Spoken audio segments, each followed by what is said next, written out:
It's 2018 and a clean-cut young German man is waiting in line at a bank in Kagoshima, Japan.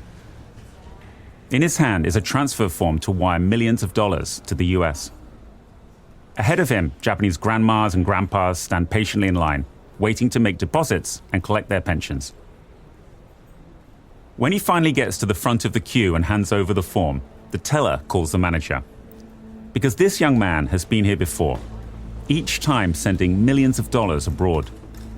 It seems unusual, and the higher-ups at the bank have questions. Is he laundering money? The young man doesn't speak enough Japanese to explain what's going on, and nobody at this provincial bank, hundreds of miles from Tokyo, speaks English well enough to understand. The young man is a computer scientist, but he's also a foot soldier in Sam Bankman-Fried's master plan. Sam was trying to make a killing from a weird market quirk. Crypto was hugely popular in Japan, and that meant prices for Bitcoin were much higher than in the US. This presented a once-in-a-lifetime opportunity for Alameda, Sam's crypto trading firm, as he explained on the Real Vision podcast in 2021. You want to buy an American Bitcoin and sell it in Japan, because as it turns out, Japanese Bitcoins were consistently trading like 5 to 30% higher, which is massive. You never see ARBs that big. It's $1 billion a day on both sides. Working on Wall Street, Sam had learned all about ARBs, or arbitrage trades. It's the art of buying assets and then instantly selling them to benefit from fluctuations in price. Now, with the young man's help, Alameda was buying Bitcoin in the US for dollars, transferring it to a crypto exchange in Japan, and selling it at a premium for yen. But there were roadblocks to getting the money out. And then you realize that they're not going to let you wire money out to an American bank. They'll only send Japanese yen to a Japanese bank. That's where the young computer scientist came in. As a resident of Japan, the man could open a bank account here. But now the bank managers were suspicious. They're like, that's sketchy as shit, right? Where's your money coming from? And we're like, well, it's fake internet money. When communication breaks down with the bank, Sam gets Alameda's lawyers on the phone. Eventually, the bank understands. This is arbitrage, and the fake internet money is crypto. The young man returns to make more transfers, and Alameda's profits start to explode. Sam told the Jax Jones and Martin Warner show in 2021 it was his first huge win. We're doing $10 million, $15 million a day, and the spreads were between 5 and 20%. It was just a sort of trade that you just don't see. The spreads are too big. And at some point we just realized no, it's real. This is not all just sort of one long red herring. And it was a really great feeling when we put that together. This is Sam's origin story. A genius international trade where he outwitted Japanese compliance and even the markets to pocket $30 million in profits. Sam's tale of this daring Japanese mission helped cement his image as a market visionary. It would be repeated by Sam, his investors, and even some of the world's biggest media organizations in the years ahead. But what if it was all just a tall tale? No one in the mainstream media bothered to take the time to figure out if any of this was true? Because clearly, none of it was true. I'm Tom Wright, and this is Crypto Kingpins from Project Brazen and USG Audio. Episode 2, Money and a Hat.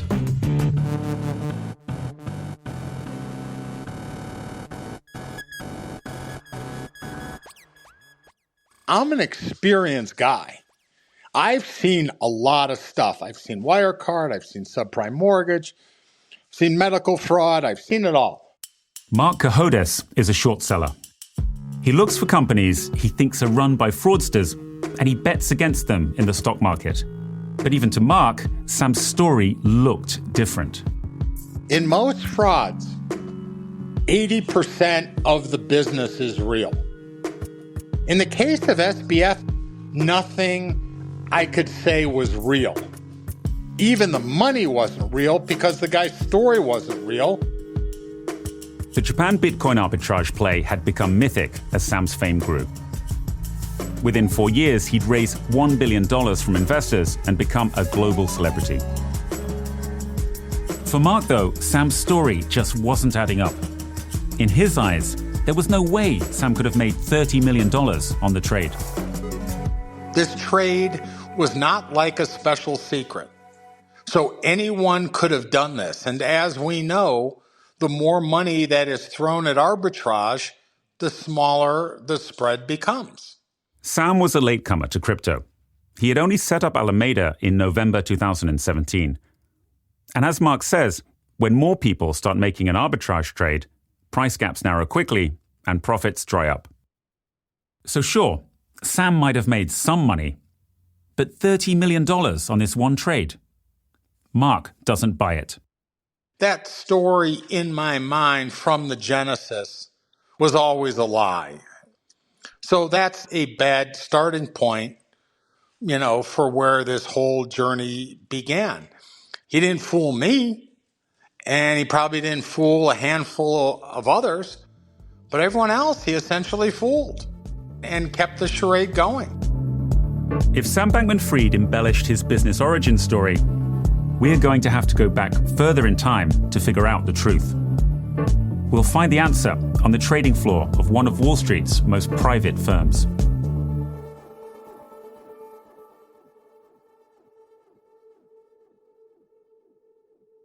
Sam used his taste for risk to build a crypto empire. But he could have chosen a different path. He could have become quietly wealthy. Not a billionaire, but a regular rich kid turned regular rich adult. So how did he get here? Nothing bad happened, basically. Really got along with my family well, and pretty nice upbringing in the Bay Area. That's Sam talking to the Empire podcast in 2021. He grew up on the Stanford University campus, where his parents, Joe Bankman and Barbara Fried, taught law. Their large home was near a dorm for undergrads and filled with bookshelves. It had a grand piano, a lush backyard, and a pool. In interviews, Sam constructed an image of himself as a special child. I wasn't sort of really into kid things, but you're also in a position where you're not really able to kind of hang out with the grown-ups, so to speak. Sam's parents liked to host dinner parties, and they loved having philosophical sparring matches with other professors over supper. The couple believed in utilitarianism. It's a philosophy which focuses on outcomes to guide decision-making. Basically, an ends justifies the means moral system. Sam explained why this worldview made sense to him in an interview in early 2022 on the 80,000 Hours podcast. Thinking quantitatively about things is probably a piece of this. Thinking on the sort of more cognitive and rational side and less emotional side about impact on the world. Barbara and Joe had high expectations for Sam and his younger brother, Gabe. They believed that a person's purpose was to maximize the well-being of others. Sam was careful in interviews, like this one with the Empire podcast, to paint a picture of how his family was out of the ordinary. My parents were really concerned with what impact they were having on the world and what they could do there, which has been really kind of inspiring to watch. Sam went to Crystal Springs Uplands, a private school that was popular with wealthy Bay Area families, and then to college at MIT, where he majored in physics. He settled in quickly, joining a nerdy fraternity where everyone played video and board games. And he became a vegan. The way he described it publicly, his decision to give up meat appears to have been spurred by a desire to tell others what they wanted to hear. A trait that would come to define Sam in the years ahead. I was probably at 20% vegetarian or something by the end of the school year. And I was eating tofu one night and a friend said, hey, Sam, are you vegetarian now? I said, yes. It was not true. I had a burger for lunch. But I said yes. It just seemed like the answer to give. And I haven't eaten meat since then. At MIT, Sam also discovered a new kind of philosophy. Not all that different from his parents' utilitarianism. It was this new set of ideas that would guide his actions in the years to come. What we need is an ethical revolution so that we can work out how do we use this tremendous bounty of resources to improve the world. In 2012, William MacAskill, a graduate student in philosophy at Oxford, gave a TED Talk about his new idea to change the world. The audience was supportive, but MacAskill's idea, called effective altruism, was controversial. It tries to respond to these radical changes in our world, uses evidence and careful reasoning to try to answer this question: how can we do the most good? Effective altruism is about maximizing your positive impact on the world. Often this comes down to money and making as much of it as possible in order to give it away. Effective altruists are encouraged to donate their earnings to charities with maximum impact, often global health projects. Critics of the movement say its self-appointed leaders shouldn't get to decide who is most in need. That's the role of governments. But this was just the kind of movement that appealed to Sam. And in the fall of 2012, while Sam was a student, McCaskill arrived on MIT's campus to promote effective altruism. And he just emailed me and asked if I wanted to get lunch in Cambridge that day. And that's my first in-person interaction with effective altruism. Just as Sam had become a vegan on the spur of the moment, he embraced EA on a whim, as he told the FTX podcast.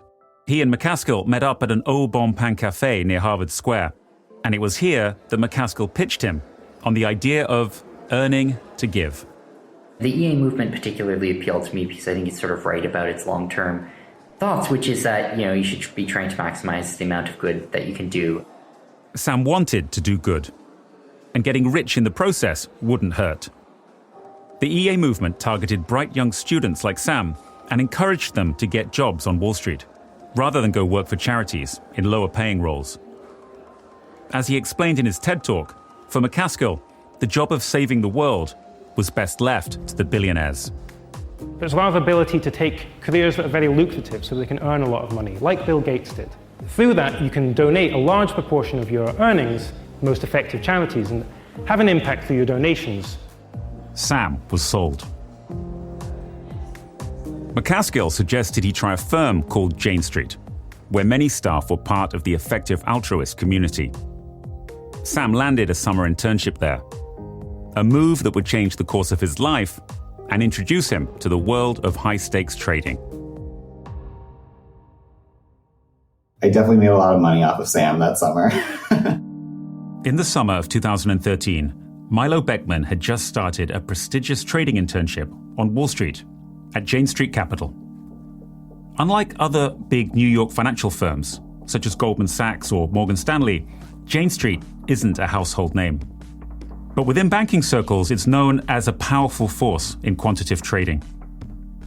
Quant trading is a techie area of finance that uses complex algorithms to trade stocks, bonds, and currencies in milliseconds. And much of it is powered by math nerds, like Milo. I was a math kid. I went to math camp. Because of that, I got heavily recruited for a bunch of quantitative finance type jobs. And that's how I ended up at Jane Street. When I started, I already knew half the people there from New York City math team. They recruit pretty heavily out of that pool. Milo was a native New Yorker, but it was hard not to be impressed by Jane Street's downtown office and its view over the Hudson River. The rooms themselves were airy, with whitewashed walls and high ceilings. But they were filled with long lines of desks, each stacked with a tower of computer monitors. On his first day, a colleague guided Milo between the walls of screens to his desk, right next to another intern, a 21-year-old physics major at MIT called Sam Bankman-Fried. Right from the start, Milo noticed a competitive vibe in the office. They encouraged us to gamble a lot, with our own money. There was a kind of company-enforced poker night that all the interns participated in. Full-timers would come by the intern area and propose gambles, and that was part of the culture. You need to get used to the feeling of taking on risk and not caring about it. The atmosphere at Jane Street felt more Silicon Valley than Wall Street. The higher-ups wore t-shirts and jeans and had computer science PhDs from top schools. By the time 5 p.m. rolled around, people would be playing board games and poker in the office. But the appetite for risk-taking was anything but casual. There is a game that they played every summer called Money in a Hat. And it's truly exactly what it sounds like. They take a hat and everyone puts $20 into it and a folded Post-it with your name on it. And then one by one, you pull out Post-its and read the name. And the last person whose Post-it is left in the hat wins all the money. When it got near the end, I was one of the last names still in the hat. And so people were trying to like buy my stake off of me. And I remember Sam was like offering me $1,400 for my Post-it or something. And I was like, if you're offering me this deal, then clearly it's like not a good deal. Sam clearly had a burning desire to win. He might not have gotten the money in the hat, but as an intern, he developed an obsession with taking big risks. Jane Street encouraged this mindset, but they also had a whole host of controls in place to make sure one big gamble didn't take down the whole company. They were just trying to like train us to be responsibly reckless with money. Another Jane Street intern from the math camp world got to know Sam playing League of Legends. It's a popular video game in which teams of 5 battle one another. He like loves that game. Not very good at it, but he loves that game. Which, by the way, that game is not good for your mental health. I think it has probably made me like. It's funny to admit this on a recording, but it has probably made me a worse person, like, because like how toxic like games can get. Like many at Jane Street, Sam was learning to gamify every aspect of life. But this approach would come at a cost. During his time at Jane Street, this other intern, who asked not to be named, remembers being most impressed by a fellow intern called Caroline Ellison. She was quiet, wore oversized glasses, and occasionally flashed a goofy smile. You know, she seemed similar to Sam, less awkward, but also like very smart, very academic person. Like Sam, Caroline was the daughter of 2 top professors. And like Sam, she would eventually be charged with multiple counts of fraud and money laundering. But back in 2015, she was just 20 years old and studying math at Stanford. She had done some like research papers in college at that time, and I was like, oh, like that's like very impressive. I like mathematics a lot, but I haven't done any research, so I was like, wow, that's like very cool. Caroline had been a precocious child. When she was just 3 years old, her parents read her the first Harry Potter book. By the time the second book had been published, she was 5, and she refused to wait for her parents and read it herself.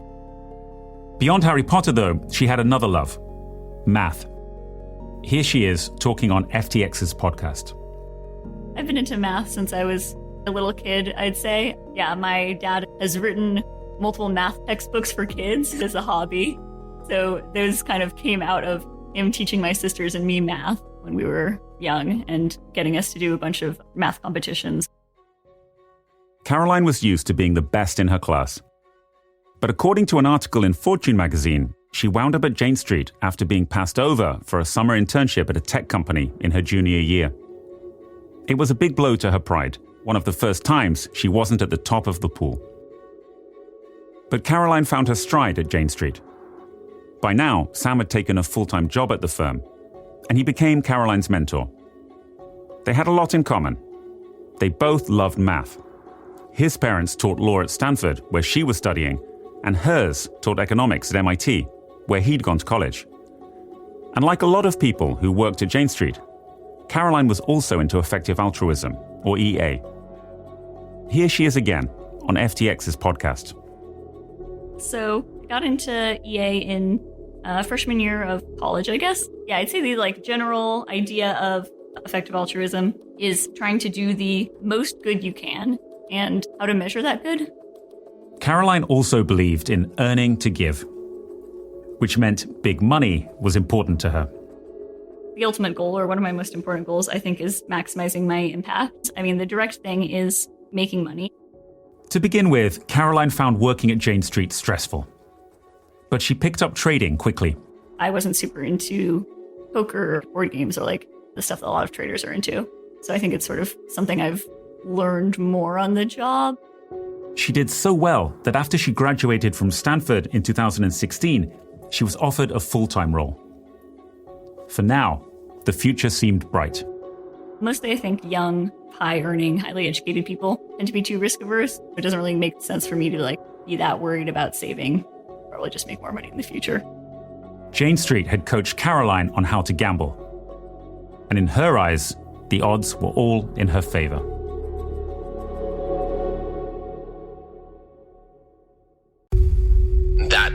world has eaten up and spit out a lot of young and attractive guys. This is the story of one of fashion's dark secrets. I was overwhelmed. Like, I had never seen anything like this. At the height of Abercrombie & Fitch's success. This was me being carefully manipulated. Being lied to, tricked, and traded like a commodity. Investigating allegations that would take me into a world of money, sex, and power.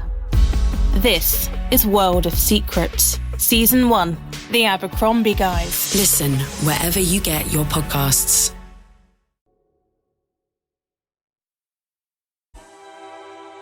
Sam was making a mid-six-figure salary at Jane Street and donating a large chunk of it to the effective altruism movement. Not bad for a 25-year-old, but it wasn't enough. He wanted to do the maximum good. So after 3 years, in September 2017, Sam handed in his resignation. Brett Harrison, who would later become head of FTX's US operation, was a colleague of Sam's at Jane Street. Here he is speaking on the Lunar Society podcast. We both left Jane Street around the same time. He had told everyone at Jane Street that he was leaving to join the Center for Effective Altruism full time. Usually, when you quit a job in finance, you're immediately locked out of the company's systems, and you see out your notice period at home. Firms do this to stop ex-employees taking their latest trading secrets to competitors. But because Sam said he was going to work for a non-profit, not a rival company, Jane Street didn't throw him out. In fact, they were relaxed about his exit. But not for long. They very soon after started this trading firm, which didn't make people super happy. In fact, I've been told that Sam never actually worked at the Center for Effective Altruism. It was just a line he gave to Jane Street. Jane Street was actively trading crypto. And it was at Jane Street that Sam had learned about the Bitcoin arbitrage opportunity in Japan. So when news reached the firm that Sam had set up his own crypto trading company just a few weeks later, it ruffled some feathers. Sam called his new outfit Alameda Research, and his first move would be to replicate the arbitrage he'd learned about at Jane Street. From here on, Sam would carefully build the myth of his first genius trade and his image as a noble philanthropist. And to staff Alameda, Sam turned to the EA movement.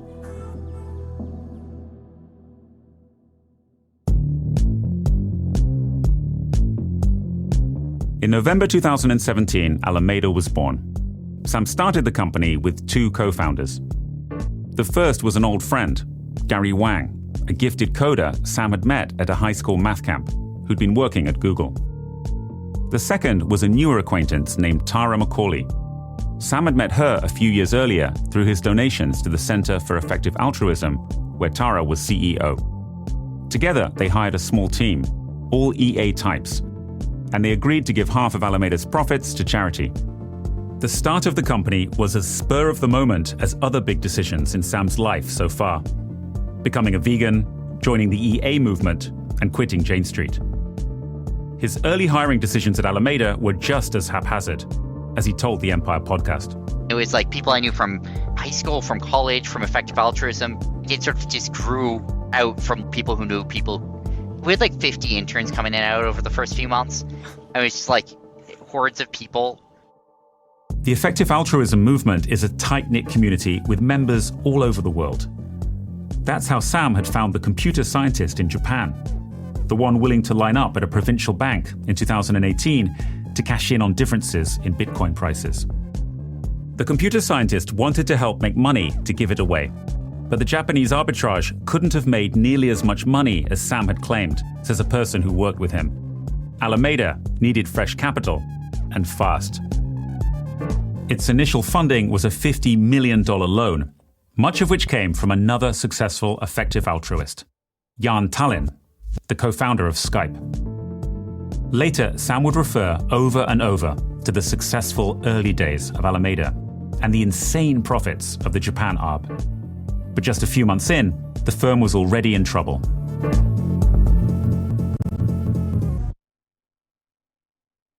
It was funny. We had a phone call, and he told me that it wasn't really going super well.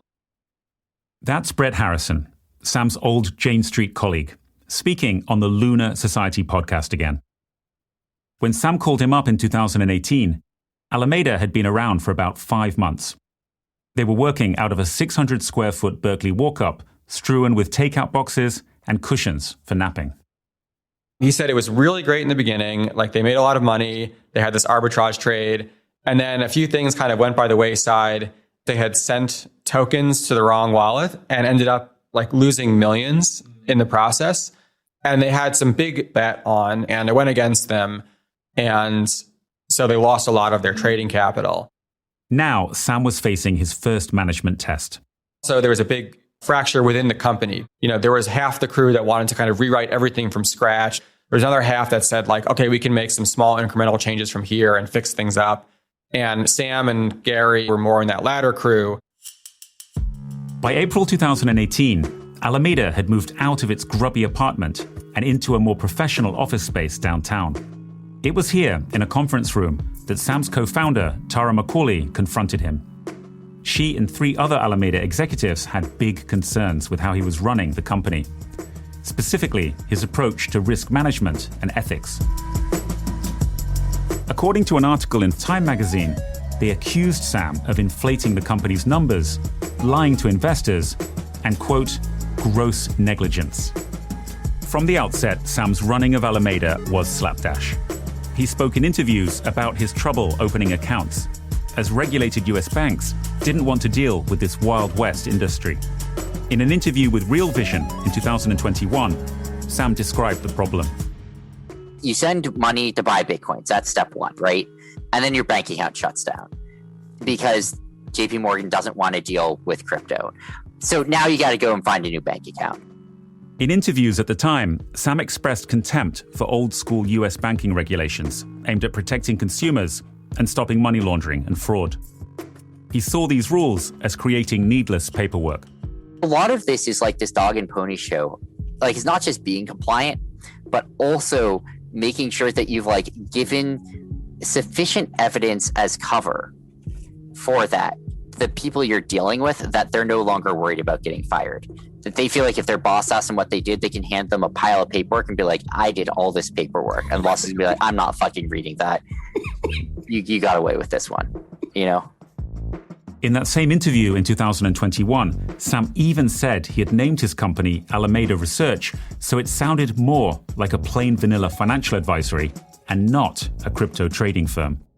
If you named your company like, we do cryptocurrency, Bitcoin, arbitrage, multinational stuff, no one's going to give you a bank account if that's your company name. They're just going to be like, oh, geez. Yeah, no, we've been warned about companies with this name. You know, you're going to have to go through the enhanced process, and I don't want to bother with that right now. It's almost lunchtime. But everyone wants to serve a research institute. Alameda's books were a mess. There was no HR, no accountancy department. But Sam was plowing forward with trades. Lots of them. Sam had clearly internalized the risk-taking prized at Jane Street. But while they kept careful records and had sophisticated controls to manage risk, he scoffed when his Alameda colleagues tried to put similar procedures in place. But in interviews, Sam made out that disagreements were simply about his management style. Here he is on the Conversations with Tyler podcast in early 2022. I think it's like a pretty good manager when everything was going really well. As soon as shit hit the fan, I had no idea what to do. And like, I had no idea what do you do when 2 employees just vehemently disagree with each other about what to do, and no amount of talking causes those disagreements to come together. Several Alameda executives had reached the end of their rope with Sam. They wanted him gone. So they gave him an ultimatum: resign or else they'd walk, and take the team with them. Sam refused. He told the Wall Street Journal that the staffers left the firm because of personal disputes and their lack of productivity, and that Alameda addressed the issues that they had raised. Tara and the 3 executives who'd confronted him quit, along with another dozen employees. One of them, Naya Buskal, would later write on an effective altruism forum that by the time she left, as far as she recalled, pretty much all profits had been squandered, quote, to bad trades and mismanagement. Alameda was only a few months old, but it had already lost millions of dollars and half of its staff.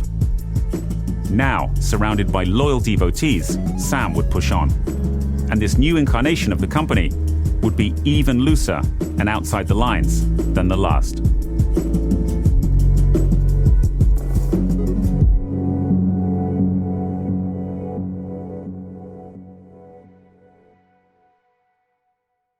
By early 2018, Changpeng Zhao, or CZ, was on top of the world.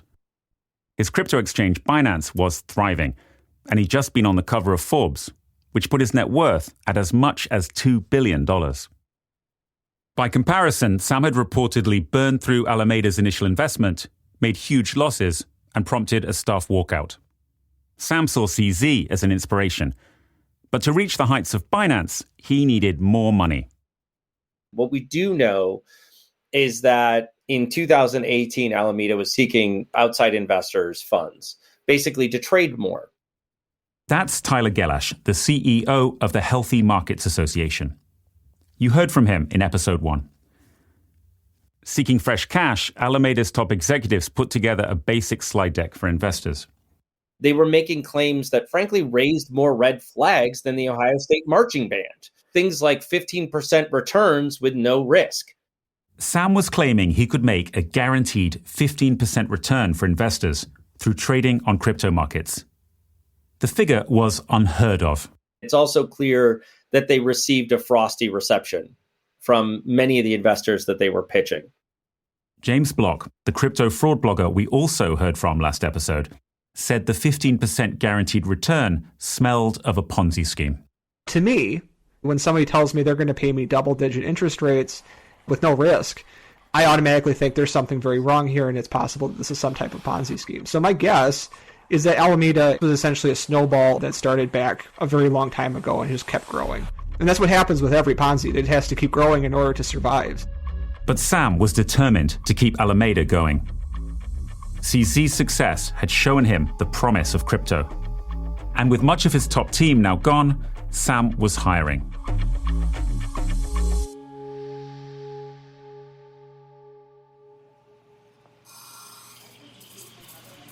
In spring 2018, Caroline Ellison walked into Jumpin' Java, a laid-back coffee house in Berkeley. She was stopping off on her way to a live-action roleplay party, and she was dressed as a wood nymph with a string of green lights wrapped around her forehead. I didn't just randomly decide to do crypto on my own, obviously. Basically what happened is I was visiting the Bay Area, and Sam was here, so I asked him if he wanted to get coffee. That's Caroline, talking on FTX's podcast. She was on a West Coast recruiting trip for Jane Street at the time, and hadn't seen Sam in 6 months since he'd left the firm. So they decided to meet up. And he canceled a few times and then eventually said yes. They found a corner in the coffee house and started to catch up. And I was like, oh, so what are you up to? And he was like, oh, I can't tell you. And I was like, okay, that's fine. Sam was acting coy, but Caroline didn't press him. It wasn't the response he was looking for. And he was like, well, I guess I could tell you. I was like, no, you don't need to tell me anything you're not comfortable with. If you're you have some kind of secret thing going on, that's fine. He was like, no, okay, I'll tell you about it. And so yeah, that's how I learned about Alameda. Sam let Caroline in on his secret about the big money Alameda had made by trading crypto in Japan. Or at least that's what he claimed. Sam was doing what he always did, creating a mystique around himself and the business. Caroline was hooked. She liked to be the best, and crypto was like Wall Street on steroids. Here was an opportunity to get in early on a hot new industry.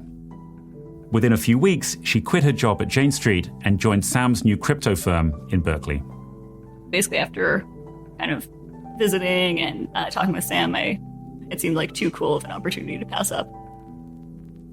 Caroline was happy to be back in the Bay Area. She posted on Tumblr about enjoying the California sun, biking to work, and going wine tasting in Napa. She'd also just broken things off with her boyfriend and blogged about being back on the dating scene. In one post, she wrote jokingly, "How do I signal my genuinely sweet and feminine nature on my dating profile? Should it go before or after the section on wire fraud?" Caroline would more than fill the shoes of those who'd quit Alameda. In fact, she'd be one of Sam's most loyal lieutenants, right until the end. The US wasn't working for Alameda. Banks were asking too many questions. And so when Sam told Caroline they were moving out east to Hong Kong, the center of the crypto universe, and a city where rules were easier to break, she was all in.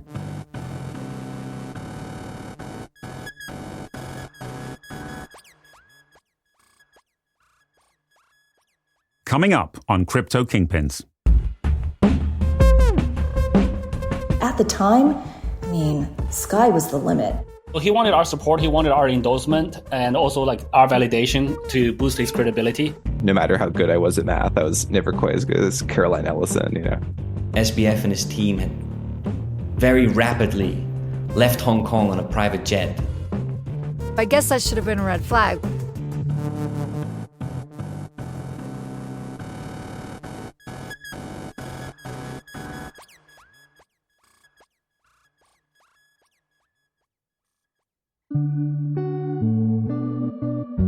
Crypto Kingpins is a USG audio production in partnership with Project Brazen. It's written by me, Tom Wright, and managing producer Megan Dean. From Project Brazen, Bradley Hope and I are executive producers.